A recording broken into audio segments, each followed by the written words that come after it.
La policía interrogándome llevó a que descubriera la infidelidad de mi esposa.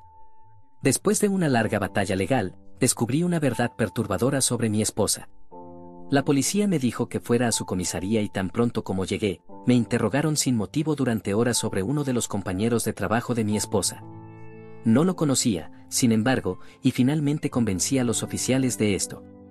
Fue entonces cuando me mostraron un video de mi esposa siéndole infiel con él. Lo vi en estado de shock y en respuesta a lo que acababa de ver, comencé a tener un ataque de pánico. La policía llamó a un paramédico para que me revisara y él dijo que mi presión arterial estaba extremadamente alta. Quería que fuera al hospital, pero me negué.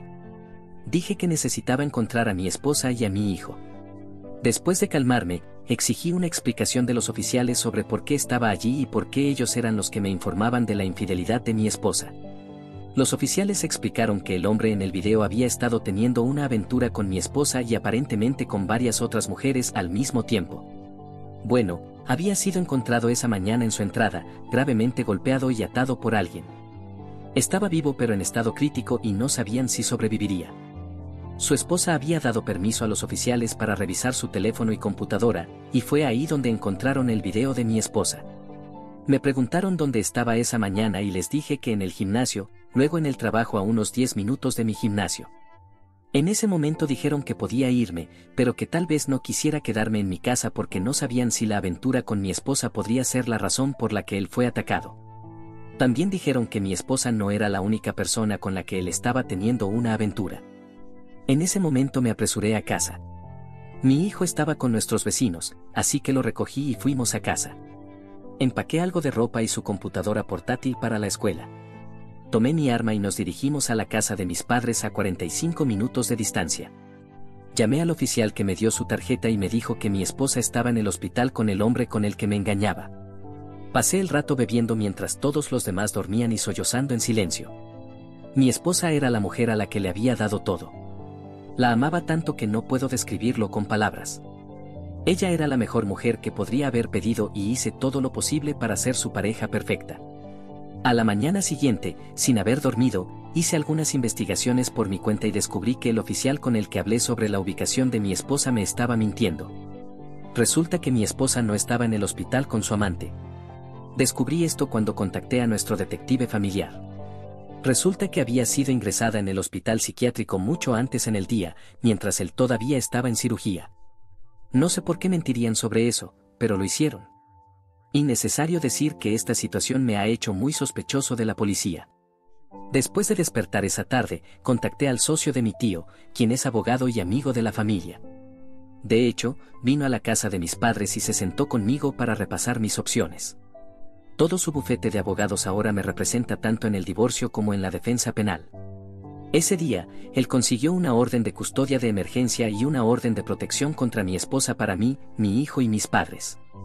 La fecha de la corte fue programada en 60 días. La policía le entregó la notificación al día siguiente cuando salía del hospital psiquiátrico. Ella se está quedando con sus padres por el momento. No había hablado con ella aún y ella tampoco ha intentado comunicarse conmigo. Eso me dolió más de lo que esperaba, el hecho de que le importara tan poco de mí o de lo que teníamos, que ni siquiera se molestó en llamar. Ni una disculpa, una mención de lo que hizo, una palabra de despedida o incluso una súplica de que fue un error tonto, casi como si no le importara lo suficiente. Tuve que decirle algo a mi hijo, así que decidí decirle la verdad y las primeras palabras que salieron de su boca fueron: por favor, no dejes que mamá me lleve. Le pregunté por qué diría eso y sus palabras rompieron mi corazón. Por lo que me dijo, mi esposa lo había estado tratando mal cuando yo no estaba y le dijo que si me lo decía, ella se lo llevaría y nunca me volvería a ver. Ella había estado manipulándolo emocionalmente y yo estaba demasiado ciego para verlo. Eso me destrozó más que el video, para ser honesto. Le conté al abogado sobre lo que dijo mi hijo y él usó la declaración de mi hijo y el estado mental y la internación de mi esposa para obtener la custodia de emergencia. He contactado a su escuela para obtener recursos de terapia y él comenzará la terapia después del primer año. Me siento como el peor padre que haya existido. En cuanto a nuestras familias, sus padres se pusieron en contacto conmigo y preguntaron si podían venir a vernos. Todavía estaba en casa de mis padres en ese momento y les dije que podían venir, pero que ella no podía acercarse a nosotros. Ellos estuvieron de acuerdo. Fueron tan apologéticos y su pobre madre no dejó de llorar en todo el tiempo que estuvo con nosotros. Su padre estaba desconsolado y se refería a mi esposa como esa chica. Ambos dijeron que sentían que algo estaba pasando con ella y que no la criaron para ser así. Nos abrazamos y lloramos antes de que se fueran y les dije que siempre serían parte de nuestras vidas sin importar lo que pasara con el divorcio. Después de lo que me dijo mi hijo, su visita fue la parte más difícil de toda nuestra situación. Mis abogados hicieron un trabajo increíble. Descubrieron que el hombre con el que mi esposa estaba durmiendo tiene un largo historial criminal. Uno de los abogados me informó que cuando fueron a imprimir el historial de arrestos del hombre, la impresora estuvo funcionando durante 5 minutos seguidos. Por lo que pudieron saber, actualmente está en libertad condicional por delitos de sustancias y ha tenido afiliaciones con pandillas en el pasado. El bufete tiene un investigador que contactó a la compañera de trabajo que llevó a mi esposa al hospital. La compañera de trabajo informó que la aventura de mi esposa era un secreto a voces en la oficina. Mis abogados piensan que así fue como la policía descubrió quién era yo y quién era mi esposa en el video. Hay varias fotos de la fiesta de Navidad del año pasado en su trabajo y mi esposa y yo estamos en varias de ellas. Llevó algo de tiempo, pero mi hijo comenzó la terapia recientemente y la diferencia ya es notable. Le pregunté si se sentía cómodo con que hablara con su terapeuta y dijo que sí, así que he tenido algunas discusiones con ella sobre todo esto. Según la terapeuta, mi futura exesposa lo chantajeaba emocionalmente cada vez que estaban solos. No le permitía hacer ruido ni molestarla de ninguna manera cuando estaba en casa. Lo dejaba solo durante horas e incluso toda la noche si yo estaba fuera de la ciudad. Luego le amenazaba con llevárselo y que nunca me volvería a ver si me lo decía a mí o a alguien más. La terapeuta dijo que esto le ha hecho sentir impotente y dependiente durante un tiempo en su desarrollo en el que debería sentirse empoderado e independiente. La cosa es que mi hijo tiene 16 años, pero es autista y no es muy consciente emocionalmente, así que lo que he estado haciendo es enseñándole conciencia situacional, diciéndole que preste atención a los nombres de las calles y cómo leer las direcciones en los edificios. En cuanto a mí, también me llevó mucho tiempo, pero empecé a sentirme mucho mejor. Comencé la terapia al mismo tiempo que mi hijo y aunque no hablo con mi terapeuta tanto como él, ha ayudado a poder hablar sobre mis pensamientos y sentimientos sobre todo lo que nos ha pasado. La sensación de entumecimiento se ha ido, pero fue reemplazada por una bola de ira en el estómago cada vez que pienso en mi ex esposa y en lo que ha hecho pasar a nuestra familia. Curiosamente, aunque odio sentirme enojado, es mucho más fácil de manejar que la sensación de entumecimiento. En cuanto a mi situación legal, escaló enormemente y muy favorablemente. Me otorgaron la custodia temporal completa y la manutención infantil, lo cual no quería, pero mi abogado prácticamente exigió que lo pidiéramos, así como una continuación de la orden de protección para mí y mi hijo.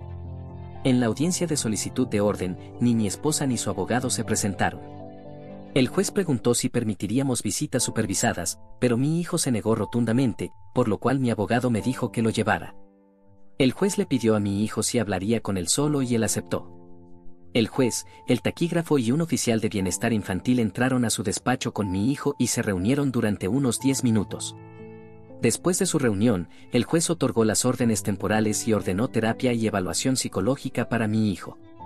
Afortunadamente, la terapeuta que está viendo está de alguna manera involucrada o acreditada para trabajar con los tribunales, así que no tiene que ver a otro terapeuta. Mi abogado dijo que esto es algo bueno porque significa que su terapeuta puede dar una recomendación para la custodia, pero todavía me asusta que ella pueda obtener algún tipo de custodia después de lo que le hizo pasar. En cuanto a la pareja de la aventura, no sé mucho. Según lo que mis abogados han reunieron, él está vivo pero todavía en el hospital. No he escuchado de la policía desde mi entrevista inicial, así que no hay nada nuevo que reportar allí. En cuanto a mi ex esposa, las cosas eran extrañas. Todavía no la había visto desde el día que me interrogaron. Ella ha intentado llamarme unas cuantas veces, pero no he contestado y cuando llamó desde otro número, colgué de inmediato. No tengo nada que decirle y no quiero escuchar nada de lo que tenga que decirme. Su abogado solicitó una audiencia preliminar para nuestra mediación designada por la corte. Ella fue notificada la segunda semana de enero. Estaba allí con su abogado, y sé que esto sonará mezquino, pero se veía terrible. Siempre fue una mujer atractiva y atlética. Juro que en nuestras fotos de boda se ve como una supermodelo, pero ahora, bueno, ha perdido tanto peso que es inquietante. Se veía enferma y frágil. Ni siquiera me miró, solo se sentó con la cara hacia abajo durante la mayor parte de la reunión. En resumen, todo lo que pedían era ridículo. Querían visitas durante los procedimientos de divorcio y custodia compartida después. Querían que retiráramos las órdenes de protección. Ella quería cohabitar hasta que el divorcio se finalizara. No estoy bromeando, después de todo esto, ella quiere vivir en la misma casa. Fue tan insultante que me dolía la cabeza durante toda la reunión, pero valió la pena por la gran revelación que le dimos a su abogado. Su abogado preguntó cómo deberíamos manejar el descubrimiento para la división de bienes, a lo cual mi abogado puso una cara de sorpresa y dijo, ¿qué división de bienes? Lea el acuerdo prenupcial. La expresión en la cara del abogado de ella fue impagable. Ella no le había dicho a su abogado sobre el acuerdo prenupcial. Mi difunto tío, quien fue el socio fundador del bufete de abogados que uso, escribió ese acuerdo prenupcial y de hecho le contrató un abogado para que lo revisara antes de que nos casáramos. Según mi abogado, es una obra de arte porque nunca mezclamos nuestras finanzas, siguiendo las instrucciones de mi tío. La casa en la que vivimos fue un regalo de mi tío antes de que nos casáramos. Todas las utilidades y seguros están a mi nombre. Todos los vehículos están registrados solo a nombre del propietario y nunca tuvimos que firmar deudas el uno para el otro. Tenemos una cuenta de ahorros compartida que se usa para el mantenimiento del hogar y un fondo de emergencia. Tiene alrededor de $8,000. De los cuales ella ya ha agotado. Ahora hay menos de $300. En ella. El acuerdo prenupcial establece que todos los bienes y deudas matrimoniales se dividirán 50/50 y la propiedad de todos los bienes intangibles y deudas personales revertirán al individuo que los haya acumulado. La cláusula de adulterio simplemente establece que acordamos que si cualquiera de las partes es sorprendida o admite haber cometido adulterio, pierde el derecho a reclamar cualquier forma de manutención conyugal. Pero lo último que pidió su abogado fue lo que realmente me molestó. Pidió que pospusiéramos la mediación oficial por 6 meses mientras mi ex esposa asistía a un centro de rehabilitación para el abuso de sustancias. Cuando dijo eso, no podía ni siquiera imaginar la posibilidad de que mi esposa realmente tuviera un problema con las sustancias. Hablé con mi abogado y me dijo que lo discutiríamos y volveríamos a contactarlos con nuestra decisión al respecto. Antes de irnos, mi ex esposa habló literalmente por primera vez y me pidió que leyera una carta que me había escrito. Mi abogado me dio una mirada de esto podría ser una serpiente, así que ten cuidado y debatí conmigo mismo por un momento, pero decidí tomarla. Cuando llegué a casa, la leí y ahora desearía no haberlo hecho. Empezaba con todas esas trivialidades de engañadores arrepentidos. Te amo. Amo a nuestra familia. Sé que maltraté a nuestro hijo y me odio por ello. Quiero que volvamos a estar juntos. Pero lo más sorprendente fue cuando explicó que, después de una cirugía mayor que tuvo hace unos 2 años, comenzó a abusar de su medicación. Después de un tiempo, comenzó a comprarlas a algunas de las personas con las que trabajaba, incluyendo a su compañero de aventura. Él se convirtió en su proveedor y cuando se quedó sin dinero, comenzó a acostarse con él para compensar la diferencia. Dijo que ocultó esto porque tenía miedo de que la obligara a detenerse y ya no podía sentirse bien sin ellas. Que él no significaba nada para ella, solo un medio para obtener su dosis, y se odia a sí misma por hacer lo que hizo, tanto a sí misma como a nosotros. Ahora dice que entiende lo terrible que ha sido lo que hizo y quiere mejorar por nuestra familia, y me pide que al menos le dé algo de tiempo para demostrar que quiere esto.